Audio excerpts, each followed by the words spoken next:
दोस्तों, आज की कहानी है सासू माँ।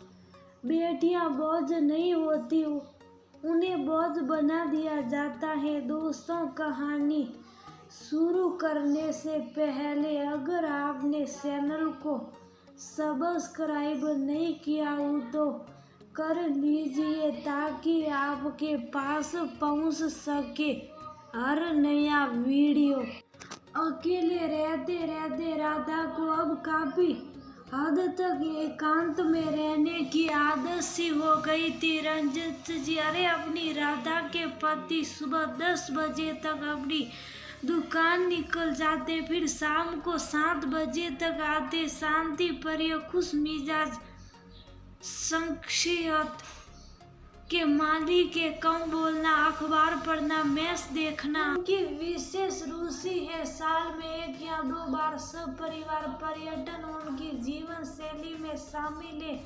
वहीं राधा एक कुशल गृहिणी जिसने अपना घर सुव्यवस्थित तरीके से सजा सवार कर इतने करीने से रखा था कि किसी भी चीज की जरूरत पड़ने पे उसे अंधेरे में भी ढूंढने की जरूरत नहीं पड़ती। हर आया गया उसकी वाक्पटुता और कार्य कुशलता की तारीफ किए बगैर नहीं रह पाता। एक प्यारी सी बिटिया जिसे पढ़ा लिखा कर इस योग्य बना दिया, वह आज मल्टीनेशनल कंपनी में मैनेजर के पद पर कार्यरत है। जब से बिटिया की नौकरी लगी तभी से अपनों में सिपे पराए सामने आने लगे। हर एक को बस यही दिखने लगा कितना ज्यादा इतनी सी उम्र में कमाती है। लोगों की आंख और अपनों की जलन आप लोग समझ ही सकते हैं क्या रंग लाती है। किसी को भी मेहनत नहीं दिखाई देती है तो बस तरक्की। राधा को पता ही नहीं चला जिन्हें वह अपना समझ रही है वह सब मिलकर उसकी ही जड़ें खोदने में लगे हैं। बिटिया की शादी की धूमधाम और रौनक देख सभी अपनों के कलेजे पर सांप लौट गए।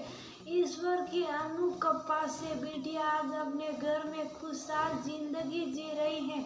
सब कुछ ठीक ठाक चल रहा था कि अचानक घर वालों से खुशियां देखी नहीं गई। जेठ जेठानी ने धांधली कर अपने नाम करा लिया, कुछ दिनों की मोहलत दे दी। आज राधा और रंजित जी एक कमरे में जीवन यापन कर रहे, नए घर की तलाश में लगे हुए। गर्मी की छुट्टियों में मेहमानों का आना तो वाजिब है, पर पिछले 32 सालों से खुले में रह गई राधा को थोड़ी असुविधा तो हो ही रही थी। सुलझ नहीं रही उस पर लोगों का ज्ञान। जाने दो, तुम लोग 2 ही लोग हो तो आज भी नया घर बनाने के लिए जमीन देखने दोनों लोग गए, पर बात तो बनी नहीं। आपस में कुछ खटपट हो गई। तब तक राधा के कानों में आवाज गई, रहना हो तो रहो वरना तुम्हें जहाँ जाना हो वहाँ जाओ। वो शांत हो गई और उसके कान में किसी अपने के कई शब्द घुस गए, तुम्हारे पास तो कोई ऑप्शन है ही नहीं, तुम्हें तो हर हाल में यही रहना है।